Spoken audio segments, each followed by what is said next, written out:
Hi everyone. तो students आज की सेशन में हम डिस्कस करने जा रहे हैं एचपीटीजीटी के इंग्लिश के पीवाईक्यूज, राइट। जितने भी क्वेश्चंस प्रीवियस ईयर में आए हुए हैं तो उनको हम डिस्कस करेंगे इंग्लिश सब्जेक्ट के, राइट। तो क्वेश्चन की तरफ मूव करते हैं। तो जैसे कि आप यहाँ डायरेक्शंस पढ़ सकते हो। फर्स्ट जो डायरेक्शन बता रहा है, ठीक है, तो यहाँ पे 1 से लेके 25 तक, मतलब 1 से लेके 5 तक होना चाहिए था यहाँ बेसिकली, राइट। 1 से लेके 5 तक बोल रहा है read each sentence to find out whether there is any grammatical error और idiomatic error in it. The error, if any, will be in one part of the sentence. The letter of that part is the answer. If there is no error, the answer is E. Ignore errors of punctuations. मतलब ये तो आपने errors हमेशा ही punctuation के avoid करने होते हैं। Full stop नहीं लग रहा, कॉमा नहीं लग रहा, कहीं पे क्वेश्चन मार्क नहीं आ रहा है, तो आपको उन एरर्स को तो अवॉइड करना, राइट। अब स्टेटमेंट यहाँ पे लिखा हुआ है, बोला many a man have been working under me, right. अब देखो होता क्या है कि हमने मैनी तो सुना होता है, मैनी के साथ तो आपको पता है बेटा कि मैनी के साथ तो हमेशा प्लूरल ही वर्ब लिखते हैं। जैसे मैं बोलूंगा क्लास में बहुत सारे लड़के और लड़कियां हैं, मैं बोलूंगा there are many boys and girls in the class,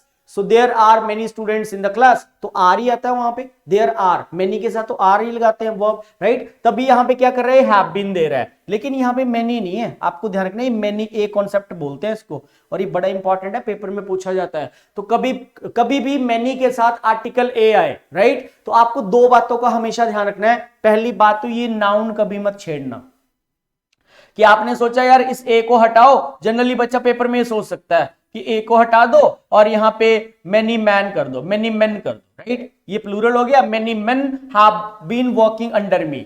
हालांकि ये बोलने में सही लग रहा है आपको कि many men have been working under me, लेकिन ग्रामेटिकली आपका नंबर चला जाएगा यहाँ पे। अगर आप इस नाउन के साथ छेड़खानी करके आओगे तो आपका नंबर सीधा सीधा जाएगा यहाँ पे। आप कभी भी इस नाउन को नहीं टच कर सकते। मैनी के साथ जब भी आर्टिकल ए आता है बेटा, ध्यान रखना हमेशा नाउन सिंगुलर लिखा जाता है। और आगे जो बी पार्ट में ये वर्ब लगा रहा ना हैव, ये गलत है। एरर हमने हमेशा ही सिंगुलर वर्ब लिखनी पड़ती है। तो आपको जब भी मैनी के साथ आर्टिकल ए गिवन हो तो हमेशा वर्ब में ही एरर कंसीडर करके आए। अगर आप इसमें नाउन को छेड़ोगे तो आपका आंसर गलत हो जाएगा, राइट। तो हमेशा वर्ब सिंगुलर लगानी है। तो मैनी के साथ प्लूरल हेल्पिंग वर्ब, लेकिन मैं यहां कॉन्सेप्ट बना के आपको लिख के दे दिया मैंने कि जब भी मैनी के साथ आर्टिकल ए गिवन हो तो आपको हमेशा वर्ब लगानी है सिंगुलर। तो सिंगुलर वर्ब लिखी जाती है। मीनिंग पे मत जाना, मीनिंग इन दोनों का सेम ही होता है। मैनी जो मीनिंग कन्वे करता है वही मैनी ये भी करता है। चलिए क्वेश्चन नंबर 2 पे आ जाते हैं। बोले every one of the students has brought his identity card, right. ये आइडेंटिटी होगा यहाँ पे TITY, टी ही होगा ये बेसिकली, बाय मिस्टेक यहाँ स्पेलिंग मिस्टेक है, इसको करेक्शन कर दे, इसको एरर कंसीडर मत करें, right. So every one of the students has brought his identity card. तो क्या होता है स्टूडेंट्स, ये जो एवरीवन होते हैं, जितने भी जो ये वर्ड्स होते हैं जैसे वन पे खत्म होने वाले, या जो भी वर्ड्स आपके बडी पे खत्म हो जाते हैं, या जितने भी वर्ड्स आपके थिंग पे खत्म हो जाते हैं, राइट, तो ये बेसिकली इंडेफिनिट प्रोनाउन होते हैं और इनको हमेशा ही सिंगुलर मानते हैं। कभी इनको ज्यादा नहीं मानते, एक ही मानते हैं इसको, मतलब इसको हम ही मानेंगे, यहाँ पे ही मानेंगे, इसको दे नहीं मानेंगे, राइट। जैसे हम बोलते हैं everybody is present in the class, everybody is present in the class. Everybody के साथ हमने क्या लिखा बेटा, इज बोला मैं थोड़ी बोला everybody are present in the class, everybody is present in the class. तो एवरीबडी मतलब ही माना होगा, मैंने सिंगुलर माना होगा तब इज लगा रहा हूं। तो यहाँ पे देखो एवरीवन के साथ हैज भी सही लग रहा है, और अगर ये ही है तो ही का ऑब्जेक्ट हिम होता है और ही का पोजेसिव क्या होता है, हिज होता है, राइट। तो आगे हिज होता है, तो मतलब हिज भी सही लिख रहा है। तो यहाँ पे आंसर हमारा है नो एरर बनेगा। सेकंड सवाल में कोई भी प्रॉब्लम नहीं है, वर्ब भी ठीक लिखी जा रही है, उसके साथ प्रोनाउन का केस भी सही लिखा जा रहा है, तो इसमें कोई भी एरर नहीं बनेगा। क्वेश्चन नंबर 3 पे आ जाइए। बोले no sooner did the train start when there was a great rush in my compartment, sorry, no sooner did the train start when there was a great rush in my compartment। तो ये जो सोनर होता है ना, basically सोनर ये degree है actually. जैसे हम बोलते हैं टॉलर, टॉलर के बाद क्या लगाते हैं, टॉलर कौन सी डिग्री होती है एडजेक्टिव की, comparative degree of adjective. So tall, taller, tallest. तो टॉलर के बाद कौन क्या लगाया जाता है, बेसिकली देन लगाया जाता है। Taller than, smaller than, shorter than, nearer than, faster than, greater than, ऐसे बोलते हैं, राइट। तो जब हमें टॉलर के साथ देन लगता है तो सूनर के साथ यहाँ व्हेन क्यों आएगा फिर, राइट। तो आंसर बना हमारा बी पार्ट में, instead of when it should be than आएगा, क्योंकि कंपैरेटिव डिग्री ऑफ एडजेक्टिव होती है। सून, सूनर, सूनेस्ट होता है, तो सूनर देन जैसे टॉलर देन होता है, राइट। चलिए 4th पे आ जाइए स्टूडेंट्स। ये बड़ा इंपॉर्टेंट ट्रेंडिंग क्वेश्चन है, ये काफी पूछा जाता है एग्जाम में। हिमाचल के एग्जाम्स में कई बार पूछा गया है पहले भी। बोला do you object to me sitting in this room and reading a book for a short while. होता क्या है कि प्रनाउन के अंदर एक टेबल बनता है, थोड़ा मुझे बैकग्राउंड बतानी पड़ेगी आपको। सब्जेक्ट होता है बेटा, ठीक है, इसका ऑब्जेक्ट होता है एक, फिर इसका केस आगे जाके पोजेसिव होता है, फिर प्रनाउन का चौथा जो केस होता है दैट इज रिफ्लेक्सिव। अच्छा डायरेक्ट नहीं बता पाऊंगा मैं आपको, इसको थोड़ा सा बताना पड़ेगा आपको। 4 केस होते हैं प्रनाउन के, सब्जेक्टिव केस, ऑब्जेक्टिव केस। अभी जो पोजेसिव होता है इसके आगे 2 भाग होते हैं, एक पोजेसिव का पार्ट होता है पोजेसिव एडजेक्टिव, और एक होता है इसका possessive pronoun. There are 2 parts of possessive case actually, और रिफ्लेक्सिव का एक ही नाम होता है रिफ्लेक्सिव। अब जैसे हम बोलते हैं आई, फिर आई का ऑब्जेक्ट हम क्या बनाते हैं मी, फिर आप बोलते हो मुझे अपना काम खुद ही करना है, I have to solve my problems, तो यहां माय आ जाएगा। फिर आपने सुना होगा माइन करके भी एक वर्ड होता है mine, right, this is my book, this book is mine. तो इसमें अंतर होता है बेसिकली, ये पोजेसिव प्रोनाउन होता है, पोजेसिव एडजेक्टिव होता है, और आप बोलते I will do it my self.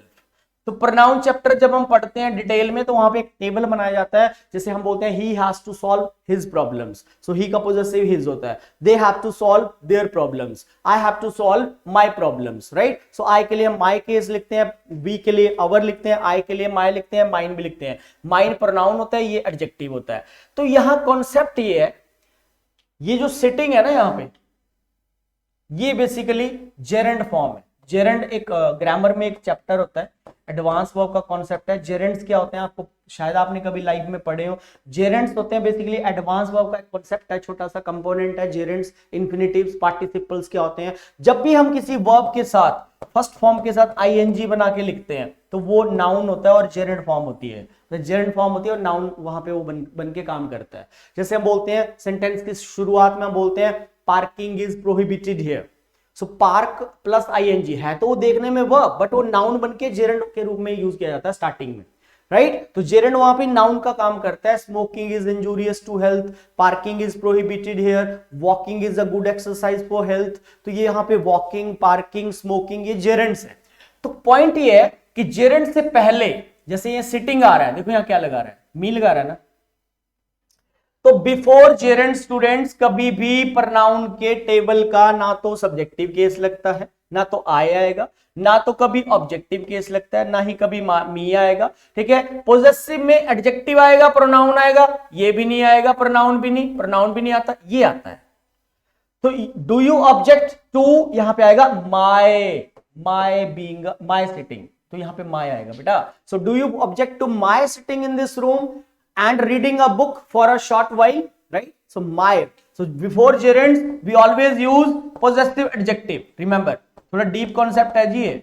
possessive adjective लिखा जाता है। अब देखो कितनी गहराई वाली बात है, पहले आपको प्रोनाउंस का नॉलेज होना चाहिए, फिर आपको ये 4 केस का ज्ञान होना चाहिए कि हाँ यार प्रोनाउन के अंदर एक ऐसा टेबल बनता है, फिर ऐसे आए होता है, फिर उसका पोजेसिव में 2 भाग होते हैं, एक एडजेक्टिव होता है, एक उसका प्रोनाउन होता है। कितना अंदर जाके डीप कॉन्सेप्ट है, राइट। तो आप यहां पे क्या बोलेंगे, she was confident of her winning the match, ठीक है। यहां पे शी का हर बनेगा स्टूडेंट्स, और यहां पे शी का हर्स बनेगा, ठीक है। तो जैसे आपने बोला हर्स, योर्स, देयर्स, ये पोजेसिव प्रोनाउंस होते हैं, और पोजेसिव एडजेक्टिव में इसका हर बनेगा। तो जेरेंड से पहले जैसे मैंने बोला she was confident of dash winning the match, तो विनिंग वहां पे जेरेंड आ गया, V1 प्लस आईएनजी, तो उससे पहले क्या लगेगा बेटा, उससे पहले लगेगा पोजेसिव एडजेक्टिव, तो यहां पे माय करें। चलो आगे देखिए 5वां, pages after pages of Quran were read and it gave great consolation to his mind. तो होता क्या है कि जैसे पेजेस, यहां पे एक पेज एक नाउन है, राइट, और फिर एक प्रेपोजिशन आ रही है आफ्टर, राइट, तो ये पेजेस लिख रहा है, पेजेस आफ्टर, फिर यहां पे रिपीट हो रहा है नाउन पेजेस। तो क्या होता है कि जब नाउन पहले आता है और फिर प्रेपोजिशन आ जाती है, प्रेपोजिशन है, इसके बाद यहां पे भी नाउन रिपीट हो रहा है, पहले भी नाउन था, तो ये नाउन कभी भी प्लूरल नहीं किए जाते हैं, ध्यान रखना। तो हमेशा क्या होगा बेटा, पेज आफ्टर पेज होना चाहिए था, इस एस को ड्रॉप करें यहां से, it should B page after page. जैसे कोई तूफान आता है, बाढ़ आती है, और आप बोलते हो कि भाई शहर के शहर तबाह हो गए, तो आप कैसे बोलोगे, cities after cities, no, it should be city after city, town after town. तो यहां पे ए आंसर होगा इसका। चलो 6 देखें, ब्लैंक्स के question. This is just dash thing I wanted. अब दिस इज जस्ट एक्चुअली होता क्या है कि जो ए और एन होते हैं ये जनरल आर्टिकल होते हैं, ठीक है, कॉमन जगह पे लगाते हैं। और द क्या होता है बेटा, स्पेसिफिक होता है, तो दिस इज द यहां पे आएगा, दिस इज द थिंग, यही वो चीज है जो मैं चाहता था। स्पेसिफिक कर रहा है स्पीकर यहां पे। तो जब हम स्पेसिफिक बात करते हैं, ठीक है, तो वहां पे हमेशा आर्टिकल द को लिखा जाता है। जैसे आप बोलते हो यही वो रेड शर्ट है, यही वो रेड कलर की टी शर्ट है या टॉप है जिसको मैं ढूंढ रहा था, जिसको मैं ढूंढ रही थी, तो आप स्पेसिफाई कर रहे हो। तो आप बोलोगे this is the red shirt, this is the red shirt which I was looking for, right? So there we have to use article the. Next, we eat that we dash live. So we eat, सबसे पहली बात तो यहां tense देखो आप, we eat लगा रहा है, प्रेजेंट लगा रहा है, तो A कटा, B कटा, C कटा। might is the past tense of may, could is the past tense of can, would is the past tense of will, ये तीनों तो पास्ट फॉर्म्स हैं, जबकि स्टेटमेंट में तो प्रेजेंट है। जब स्टेटमेंट में प्रेजेंट है तो आप पास्ट की फॉर्म तो लगा ही नहीं सकते, डी होगा, राइट आंसर होगा डी। उसके बाद next, there is dash hope of his recovery, there is dash hope of his recovery, ठीक है। तो क्या होता है कि ये जो द लिटिल होता है ये तो सारा होता है, ऑल ये तो नहीं आएगा यहाँ पे, ऑल का रेफरेंस ही नहीं है। अ लिटिल का मतलब होता है सम, ठीक है, ये पॉजिटिव होता है, तो ये भी गलत है, यहाँ पे आंसर होगा A, there is little hope of his recovery. Little means almost zero, मतलब न के बराबर उसके बचने के चांसेस है, राइट, उसके बचने के चांसेस न के बराबर है। Hari is the dash boy, Hari is the dash boy in the class, तो आपको क्या आएगा, लेजी, लेजी, लेजीएस्ट। अच्छा, हरी का कंपैरिजन किससे हो रहा है, क्लास के साथ हो रहा है। हरी एक है बट उसका कंपैरिजन हो रहा है मोर देन 2 के साथ, तो आंसर आएगा सुपरलेटिव डिग्री सी। उसका 10 देखें, साहब बोल रहे, अ police man rescued the child.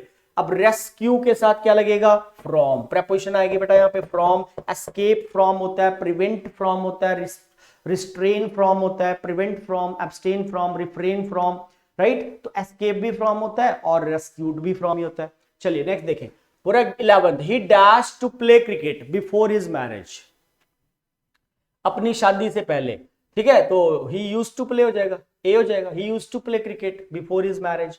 लेकिन अगर यहाँ पे मतलब प्लेइंग होता, अगर यहाँ जेरेंड फॉर्म होती तो आंसर सी होता। क्यों, क्योंकि बिफोर मैरिज की बात कर रहा है, बिफोर मैरिज मतलब वो शादी से पहले की बात कर रहा है, शादी से पहले की बात कर रहा है, तो आंसर होता फिर हमारा ए, सॉरी सी, राइट, पास्ट लगता। फिर 12वां देखो, ही इज मैरिड, मैरिड किसके साथ, माई कजन, तो मैरिड के साथ लगती है प्रपोजिशन टू, विद कभी मत लगाएं।